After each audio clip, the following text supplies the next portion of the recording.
क्रोधी नाम संवत्सर शके 1946 चे वर्षफळ. श्री गणेशाय नमः. श्री सरस्वते नमः. सूर्य ज्याप्रमाणे सर्व अंधकाराचा नाश करीतो, त्याप्रमाणे ज्यांच्या चरण कमलांचे स्मरण सर्व विघ्नांचा नाश करते, तो सिंधू वरदन म्हणजेच गजानन उत्कर्ष पावत आहे.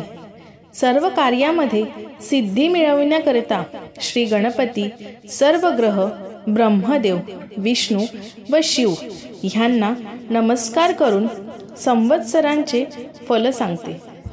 नवीन संवत्सर सुरू होते. त्या दिवशी प्रत्येकाने आपापल्या घरी गुढी उभाराव्यात, मंगल स्नान करावे, ब्राह्मणासह देवाची व गुरुची पूजा करावी. स्त्रिया व मुले यांना सुंदर अलंकार, वस्त्रे यांनी भूषित करावे आणि ज्योतिष्याचे पूजन करून त्यांच्याकडून वर्षफल ऐकावे, म्हणजे त्या योगाने नवीन वर्ष शुभफलदायक होते. प्रथम सुगंधी तेलांनी अभंग स्नान करावे, मग अमृतापासून उत्पन्न झालेल्या कडुनिंबाची पाने भक्षण करावी, म्हणजे सुख प्राप्त होऊन व्याधींचा नाश होतो व विद्या, दीर्घायुष्य व लक्ष्मी प्राप्त होते. ती कडुनिंबाची पाने भक्षिण्याचा प्रकार असा आहे की कडुनिंबाची अत्यंत कोवळी पाने व त्याची फुले अशी आणून त्यांचे एकत्र चूर्ण करावे. ते चूर्ण करताना त्यात मिरे, हिंग, मीठ, जिरे व अजमोदा हे पदार्थ घालावे व सर्वांचे एकत्र चूर्ण झाले म्हणजेच ते रोग शांतीकरिता भक्षण करावे. पंचांगावरील गणपतीचे व ब्राह्मण आणि ज्योतिषीचे पूजन करावे. याचकांना अनेक प्रकारची दान देऊन व इच्छित भोजन घालून संतुष्ट करावे. नाना प्रकारची मंगलगीते, वाद्य, पुण्यपुरुषांच्या कथा ऐकत तो दिवस आनंदात घालवावा. राजाचे फल श्रवण केले असता राजवैभव स्थिर राहते. प्रधानांचे फल श्रवण केले असता कुशलता प्राप्त होते. अग्रधान्याशाचे फल श्रवण केले असता लक्ष्मी चिरकाल राहते. मेधाधिपतीचे फल श्रवण केले असता वाणी मधुर होते. रसाधिपतीचे फल श्रवण केले असता धर्माचे ठिकाणी प्रीती उत्पन्न होऊन धार्मिक बुद्धी स्थिर राहते. आणि पश्चाध्यानाधिपतीचे फल श्रवण केले असता दीर्घायुष्य मिळते. म्हणून ही शुभदायक राजदिकांची फले श्रवण करावी. वसंत ऋतूमध्ये पुण्यकारक अशा चैत्र महिन्यात नवीन वर्षफल श्रवण केले असता अनेक पातक समुदायांचा नाश होऊन दीर्घायुष्य, यश व लक्ष्मी प्राप्त होते. ब्रह्मा, विष्णू, रवी, चंद्र, मंगळ, बुध, गुरु, शुक्र, शनी, राहू व केतू हे सर्व शत्रूंचा नाश करोत. चैत्रात शुक्ल प्रतिपदेच्या दिवशी जे लोक संवत्सर फल भक्तिपूर्वक श्रवण करीतील त्यांचे दुःख, रोग, दारिद्र्य इत्यादी पीडा नष्ट होऊन ते आनंदाने धनधान्य युक्त होऊन राहतात. सूर्य तुमच्या आरोग्याची वृद्धी करो.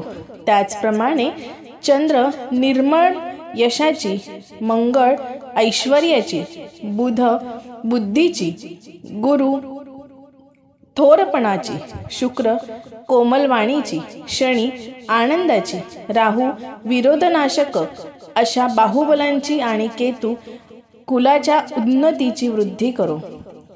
तिथीच्या श्रवणाने राजवैभव स्थिर राहते. वाराच्या श्रवणाने दीर्घायुष्य मिळते. नक्षत्राच्या श्रवणाने पूर्वी घडलेल्या सर्व पातकांचा नाश होतो. योगाच्या श्रवणाने प्रियजनांचा वियोग नष्ट होतो व कर्णाच्या श्रवणाने सर्व इच्छा पूर्ण होतात. असे हे पंचांग ज्योतिष्याकडून नित्य ऐकावे, म्हणजे श्रेयस्कर होऊन सिद्धिदायक होते. कलयुगामध्ये 6 शककर्ते आहेत. पहिला इंद्रप्रस्थामध्ये युधिष्ठिर झाला, त्याचा शक 3044 वर्षे. दुसरा उज्जयिनीमध्ये विक्रम झाला, त्याचा शक 135 वर्षे झाला. तिसरा पैठण येथे शालिवाहन झाला, त्याचा शक 18,000 वर्षे. चौथा वैतरणी नदीचे काठी विजयाभिनंदन होईल, त्याचा शक 10 वर्षे. 5वा गौड देशात धारार तीर्थी नागार्जुन होईल, त्याचा शक 4 लक्ष वर्षे. 6वा कोल्हापूर प्रांतात कर्नाटकात कल्की होईल, त्याचा शक 821 वर्षे. अशी एकूण 6,32,000 वर्षे आहेत. कलियुगाच्या या एकंदर 4,32,000 वर्षामधून आता पावेतो 5,125 वर्षे मागे पडली असून 4,26,875 वर्षे शिल्लक आहेत. यावर्षी विक्रम संवत 2080 राक्षस नाम सुरू असून पुढे कार्तिक महिन्यापासून 2081 अनल नामक विक्रम संवत सुरू राहील. या चैत्र शुक्ल प्रतिपदेला शालिवाहन शक 1946 क्रोधी नामक सुरू होत आहे. या संवत्सरात राजपद मंगळाकडे व मंत्रीपद शनीकडे आहे. मेघांचे अधिपत्य शुक्राकडे असून अग्रधान्याचा स्वामी मंगळ आहे. रसपदार्थांचा स्वामी गुरु, रब्बीच्या पिकाचा व मध्यधान्यांचा स्वामी रवी आहे.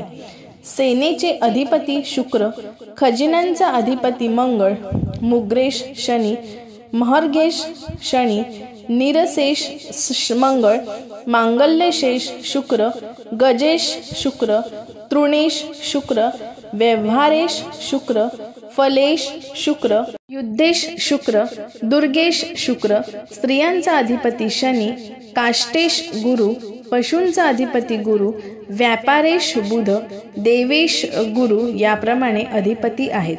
ज्या वस्तूंचा स्वामी शुभग्रह आहेत त्या वस्तू संबंधी शुभफल मिळेल. या क्रोधी नामक संवत्सरात जे राजे लोक लढाई करण्यात गुंततील, जनतेत राग इत्यादी मनोविकार वाढतील. उंदीर टोळ यांचा खूप त्रास व त्यापासून नुकसान होईल.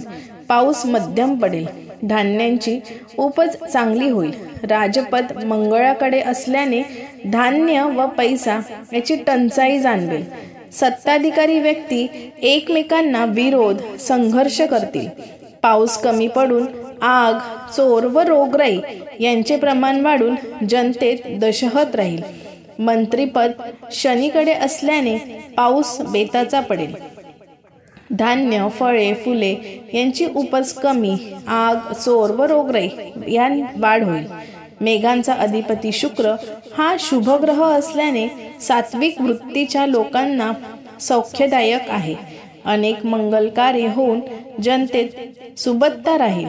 पाऊस चांगला पडून धान्यांची उपज चांगली होईल. अग्रधान्यांचा स्वामी मंगळ असल्याने देशात पाण्याची व धान्याची टंचाई जाणवेल. आगी व चोर यांची भीती वाढून जनतेत रक्तविकार इत्यादी वाढतील. रसपदार्थांचा स्वामी गुरु असल्याने फळे, गूळ, चंदन, केशर, सोने, ऊस भरपूर राहील. पाऊस चांगला पडून केशर इत्यादी भरपूर होईल. रब्बीच्या पिकाचे अधिपत्य रवीकडे असल्याने राजे लोक आपसात युद्ध करतील. जनतेत तापासारख्या व्याधी व दूषित पाण्यापासून होणारे रोग वाढतील. कुळीथ, हरभरे इत्यादी धान्ये कमी पिकतील. पाण्याची व धान्याची टंचाई जाणवेल. उंदरांचा उपद्रव वाढेल. मध्यधान्यांचा अधिपतीही रवीच असल्याने मधली पिके तीळ, उडीद, मूग ही चांगली येतील. भरपूर पाऊस पडेल. चोर व आगींचे भय वाढेल. सेनेचा अधिपती शुक्र असल्याने त्यांच्या अधिपत्याखालील प्रदेशात पाऊस चांगला पडून धान्य भरपूर पिकेल.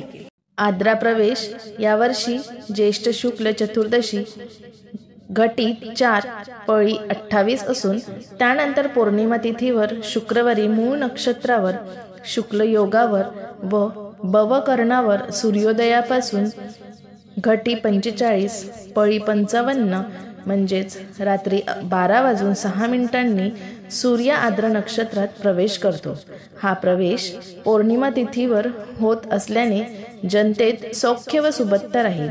शुक्रवारी आद्र प्रवेश होत असल्याने जनतेत बल, संतोष व समाधान राहील.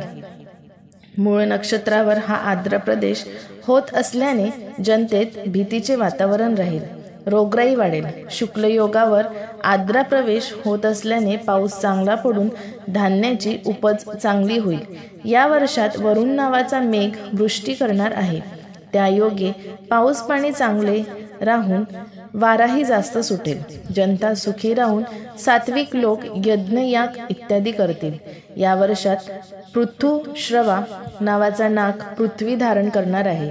त्या योगे पाऊस कमी पडून धान्याचे नुकसान होईल. या वर्षात मेघांचा निवास परिटाचे घर असून रोहिणी नक्षत्र तटावर पडले आहे. ते चांगले वृष्टिकारक आहे. आडकाचे प्रमाण 4 आडक आहे, म्हणजे पर्जन्य चांगले राहतील. यातील राजाचे फल पांचाल, विदर्भ, गुजरात भागात मंत्री फल. श्री गजानन पर्णमस्तु. श्रीरस्तु. शुभम भवतु.